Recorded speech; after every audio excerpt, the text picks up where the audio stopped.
নমস্কাৰ আপোনালোক সকলোকে স্বাগতম জনাইছো মই মজিদ বন্ধুসকল পলকতে চাওঁ আহক আজি 9টা গুৰুত্বপূৰ্ণ খবৰ। প্ৰথমটো খবৰ ৰাজ্যবাসীলৈ ভাল খবৰ। হিমা দাস লাভলিনাৰ পিছত এইবাৰ ক্ৰীড়া ক্ষেত্ৰত উজলি উঠিছে অসম কন্যা নয়নমণি। কমনৱেলথ গেমছত ইতিহাস ৰচনা কৰি আজৰি আনিলে স্বৰ্ণ পদক। ইতিহাস ৰচনা কৰিলে নয়নমণি শইকীয়াই। গোলাঘাটৰ জীয়ৰী নয়নমণি শইকীয়াই বাৰ্মিংহাম কমনৱেলথ গেমছত লন বলত দখল কৰিলে স্বৰ্ণ পদক। মঙলবাৰে অনুষ্ঠিত হোৱা প্ৰতিযোগিতাৰ চূড়ান্ত মেচখনত ভাৰতীয় মহিলা দলটোৱে দক্ষিণ আফ্ৰিকাৰ বিৰুদ্ধে প্ৰতিদ্বন্দ্বিতা কৰি এই সফলতা লাভ কৰিছে। উল্লেখযোগ্য যে এই সফলতা লাভ কৰা ভাৰতীয় মহিলা দলটোৰ আন কেইগৰাকী খেলুৱৈ হ'ল লাভলী চৌবে, পিংকি আৰু ৰূপাৰাণী তিৰ্কী। উল্লেখযোগ্য যে লন বল ইভেণ্টৰ সোণৰ পদকৰ মেচখনৰ পূৰ্বে ভাৰতীয় দলটোৱে ছেমি ফাইনেলত ভাৰতে নিউজিলেণ্ডক 16-13 গলত পৰাস্ত কৰিছিল। অসম চৰকাৰৰ বন বিভাগত কৰ্মৰত সৰুপথাৰৰ জীয়ৰী নয়নমণি শইকীয়াই তৃতীয়বাৰৰ বাবে কমনৱেলথ গেমছত অংশগ্ৰহণ কৰিছিল। ইয়াৰ পূৰ্বে তেওঁ গ্লাছগো আৰু গ'ল্ড কোষ্টত অনুষ্ঠিত কমনৱেলথ গেমছত অংশগ্ৰহণ কৰিছিল। তেওঁ 2010 চনৰ দিল্লী কমনৱেলথ গেমছতো ভাৰতীয় দলত আছিল, কিন্তু খেল আৰম্ভৰ পূৰ্বে পৰিয়ালৰ সদস্যৰ বিয়োগৰ বাবে অসমলৈ উভতি আহিবলগীয়া হৈছিল। মন কৰিবলগীয়া যে কমনৱেলথ গেমছত সুদীৰ্ঘ 12 বছৰৰ অন্তত অসমৰ খেলুৱৈয়ে পদক জয় কৰিবলৈ সক্ষম হৈছে। 2010 চনত দিল্লীত অনুষ্ঠিত কমনৱেলথ গেমছত আৰ্চাৰ জয়ন্ত তালুকদাৰে লাভ কৰিছিল ব্ৰঞ্জৰ পদক। সুদীৰ্ঘ 12 বছৰৰ পিছত নয়নমণি শইকীয়াই প্ৰথমগৰাকী অসমীয়া খেলুৱৈ যিয়ে কমনৱেলথ গেমছত পদক অৰ্জন কৰিবলৈ সক্ষম হৈছে। প্ৰতিযোগিতাৰ ফাইনেলত উপনীত হোৱাৰ পিছতে ভাৰতীয় দলটোৱে ইতিহাস ৰচনা কৰিছিল, কিয়নো এতিয়ালৈকে কমনৱেলথ গেমছত ভাৰতীয় মহিলা দলটোৱে এটাও পদক লাভ কৰা নাই। বাৰ্মিংহামতেই ভাৰতে প্ৰথমবাৰৰ বাবে কমনৱেলথ গেমছৰ লন বলছত লাভ কৰিলে প্ৰথমটো স্বৰ্ণ পদক। পৰৱৰ্তী খবৰ বৰপেটাত পুনৰ জেহাদীৰ সন্দেহত এজন লোকক আটক। বৰপেটাত বিগত 5 দিনত জেহাদীৰ সন্দেহত 9জন লোকক গ্ৰেপ্তাৰ কৰা হৈছে। বৰপেটাত পুনৰ আন এজন লোকক জেহাদীৰ সন্দেহত আটক কৰা হৈছে। যোৱা নিশা বৰপেটাৰ বিভিন্ন স্থানত আৰক্ষীয়ে অভিযান চলাই এবিটিৰ সৈতে জড়িতৰ অভিযোগত আটক কৰে লোকজনক। আটক কৰা লোকজনৰ নাম শফিকুদ্দিন আহমেদ বুলি জানিব পৰা গৈছে। ঘৰ বৰপেটাৰ গৰৈমাৰী গাঁৱত। কলগাছিয়াৰ ক্ষুদ্ৰকুচি গাঁৱত পলাতক অৱস্থাত আটক কৰা হৈছে শফিকুদ্দিন আহমেদক। ইপিনে বৰপেটাত উপস্থিত হৈছে ৰাষ্ট্ৰীয় তদন্তকাৰী সংস্থা চমুকৈ নিয়াৰ দল। গুৱাহাটীৰ পৰা বৰপেটাত উপস্থিত হোৱা নিয়াৰ দলটো বৰপেটা সদৰ থানাত উপস্থিত হৈছে। বিগত 5 দিনৰ ভিতৰত বৰপেটাত মুঠ 9টা জেহাদীক ইতিমধ্যে গ্ৰেপ্তাৰ কৰিছে। আনহাতে যোৱা নিশা আটক কৰা জেহাদীটোকে লৈ বৰপেটাত এতিয়ালৈকে 10গৰাকী জেহাদী আৰক্ষীৰ জালত পৰিছে। বৰপেটাত জেহাদী গ্ৰেপ্তাৰৰ পিছত আজি নিয়াৰ দল বৰপেটাত উপস্থিত হৈ আৰম্ভ কৰিছে তদন্ত। ইপিনে বৰপেটাত ধৃত জেহাদীকেইটাক নিৰাপত্তা বাহিনীৰ চোৰাংচোৱা সংস্থাসমূহৰ লগতে অসম আৰক্ষীৰ বিশেষ শাখাৰ বিষয়াসকলে বৰপেটাত বাখৰ পাতি তদন্ত চলাই আছে। অৱশ্যে বৰপেটাত পুনৰ এটা জেহাদী আটক অথবা নিয়াৰ দল উপস্থিত হোৱাক লৈ আৰক্ষীয়ে কোনো কথা অৱগত কৰা নাই সংবাদ মাধ্যমক।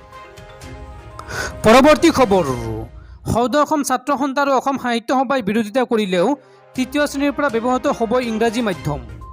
এই ঘোষণা মুখ্যমন্ত্ৰী ডক্টৰ হিমন্ত বিশ্ব শৰ্মাৰ। অসমীয়া মাধ্যমত 3য় শ্ৰেণীৰ পৰা অংক আৰু বিজ্ঞান বিষয়ত ইংৰাজী মাধ্যম ব্যৱহাৰৰ বাবে ৰাজ্য চৰকাৰে গ্ৰহণ কৰা সিদ্ধান্তক ৰাজ্যজুৰি অব্যাহত আছে মিশ্ৰিত প্ৰতিক্ৰিয়াৰ।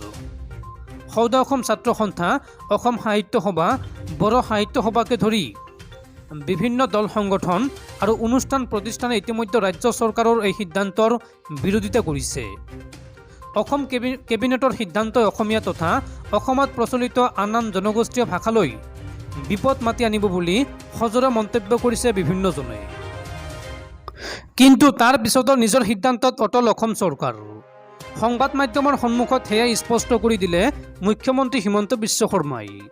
সোমবাৰে সংবাদ মাধ্যমৰ সৈতে হোৱা বাৰ্তালাপৰ সময়ত মুখ্যমন্ত্ৰী হিমন্ত বিশ্ব শৰ্মাই স্পষ্টভাৱে কয় যে অসম কেবিনেটৰ সিদ্ধান্ত ৰূপায়ণ কৰা হ'বই। মুখ্যমন্ত্ৰীয়ে কয় যে আছু আৰু সাহিত্য সভাৰ বিৰোধিতাক চৰকাৰে সন্মান জনায়, কিন্তু সেইবুলি চৰকাৰৰ সিদ্ধান্ত সলনি নহয়। চৰকাৰ আৰু দল সংগঠন তথা অনুষ্ঠান প্ৰতিষ্ঠানৰ মাজত বিৰোধিতা থাকিবই। মুখ্যমন্ত্ৰী হিমন্ত বিশ্ব শৰ্মাৰ মতে কেন্দ্ৰীয় চৰকাৰে ৰূপায়ণ কৰা নাগৰিকত্ব সংশোধনী আইনৰ আছু আৰু সাহিত্য সভাই বিৰোধিতা কৰিছিল। তেওঁ কয় যে আমি তেওঁলোকৰ বিৰোধিতাক সন্মান জনাইছোঁ, কিন্তু চৰকাৰৰ সিদ্ধান্ত ৰূপায়ণ কৰা হ'বই। আছু যুৱ মৰ্চা নহয় বুলি মন্তব্য কৰি মুখ্যমন্ত্ৰী হিমন্ত বিশ্ব শৰ্মাই লগতে কয় যে তেওঁলোকৰ বিৰোধিতাই এয়াই প্ৰমাণ কৰে যে আছুৱে চৰকাৰৰ বাহিৰত গৈ নিৰপেক্ষভাৱে কাম কৰে। চৰকাৰেও আছুৰ পৰা বাহিৰলৈ গৈ কাম কৰে। প্ৰণিধানযোগ্য যে অসম চৰকাৰে অসমীয়া মাধ্যমত তৃতীয় শ্ৰেণীৰ পৰা গণিত আৰু সাধাৰণ বিজ্ঞান বিষয়ত ইংৰাজী মাধ্যম ব্যৱহাৰৰ সিদ্ধান্ত লৈছে। ইয়াৰ ফলত ৰাষ্ট্ৰীয় প্ৰতিযোগিতামূলক পৰীক্ষাত ছাত্ৰ ছাত্ৰীয়ে ভাল ৰিজাল্ট কৰিবলৈ সক্ষম হ'ব বুলি চৰকাৰে দাবী কৰিছে। কিন্তু অসমীয়া মাধ্যমৰ দুটা বিষয়ত ইংৰাজী মাধ্যমৰ ব্যৱহাৰৰ এই সিদ্ধান্তই অসমীয়া ভাষালৈ বিপদ কঢ়িয়াই আনিব বুলি দাবী কৰিছে অনেকে। কিন্তু নাগৰিকৰ প্ৰতিবাদৰ পিছতে যিদৰে চৰকাৰে কাজ জাপি দিছিল, কৃষকে নিবিচৰা স্বত্তেও যিদৰে কৃষি আইন জাপি দিছিল, সেইদৰে সৰহসংখ্যক অসমীয়াই নিবিচৰা স্বত্তেও অসমীয়াৰ ভালৰ বাবেহে বুলি দৰাই কৈ এইবাৰ অসমীয়া মাধ্যমৰ ছাত্ৰ ছাত্ৰীৰ ওপৰত বলপূৰ্বক ইংৰাজী মাধ্যম জাপি দিব বিচাৰিছে চৰকাৰে।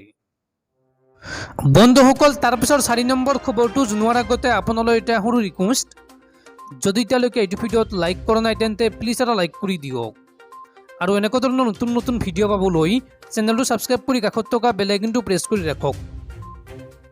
পৰৱৰ্তী খবৰ, ভাৰতৰ চুবুৰীয়া ৰাষ্ট্ৰ পাকিস্তানত ভয়ংকৰ হেলিকপ্টাৰ দুৰ্ঘটনা। বান সাহায্য দিবলৈ যোৱা হেলিকপ্টাৰ দুৰ্ঘটনাগ্ৰস্ত। এই দুৰ্ঘটনাৰ ফলত মৃত্যু হৈছে সেনাবাহিনীৰ 6 গৰাকী শীৰ্ষ বিষয়াৰ।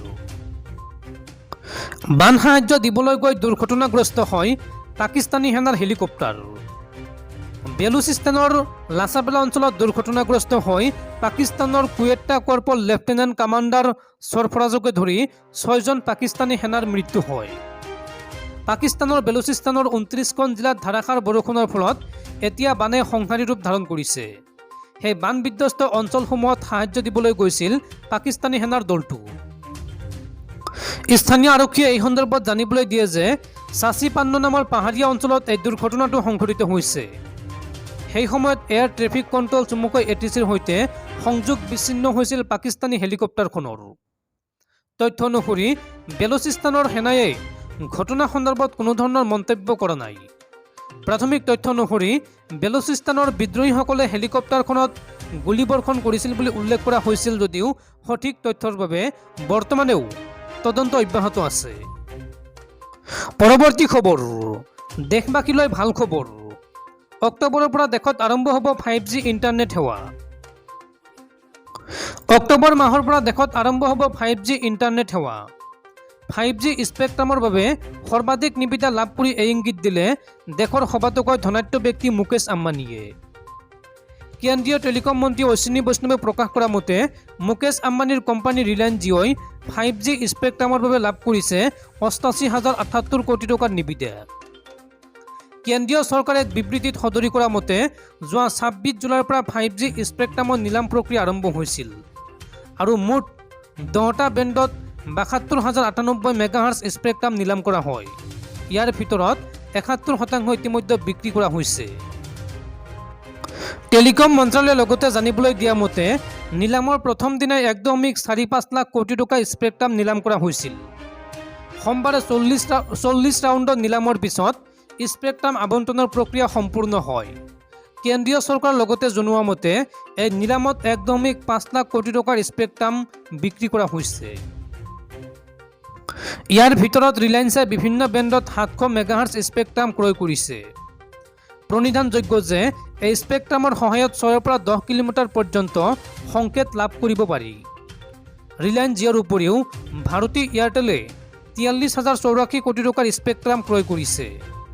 ভোডাফোনে ক্ৰয় কৰিছে 18,784 কোটি টকাৰ স্পেক্ট্ৰাম। কেন্দ্ৰীয় চৰকাৰৰ টেলিকম মন্ত্ৰালয়ে প্ৰকাশ কৰা তথ্য মতে এই 5G স্পেক্ট্ৰাম আবণ্টনৰ পিছত প্ৰথম বছৰত 13,365 কোটি টকা উপাৰ্জন কৰিবলৈ সক্ষম হ'ব চৰকাৰে। অন্যহাতে অক্টোবৰত সমগ্ৰ দেশতেই 5G সেৱা আৰম্ভ কৰা হ'ব। পৰৱৰ্তী খবৰ, কেতিয়া অনুষ্ঠিত হ'ব স্বাস্থ্য বিভাগৰ 3য় আৰু 4ৰ্থ বৰ্গৰ পৰীক্ষা? এই সন্দৰ্ভত সবিশেষ জনালে ৰাজ্যৰ স্বাস্থ্যমন্ত্ৰী কেশৱ মহন্তই।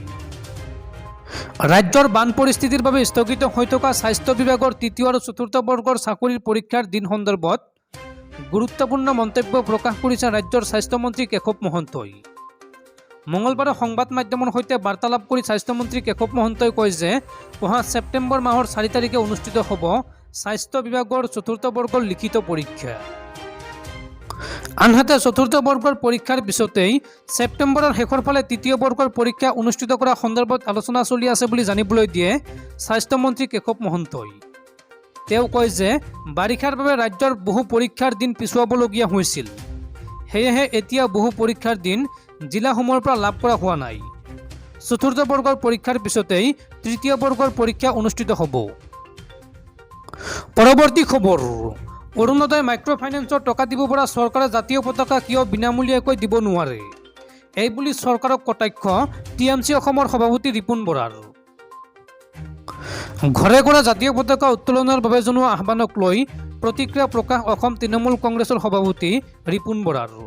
সংবাদ মাধ্যমৰ আগত ৰিপুণ বৰাই কয় যে জাতীয় পতাকাখন চৰকাৰে বিনামূলীয়াকৈ কিয় দিব নোৱাৰে।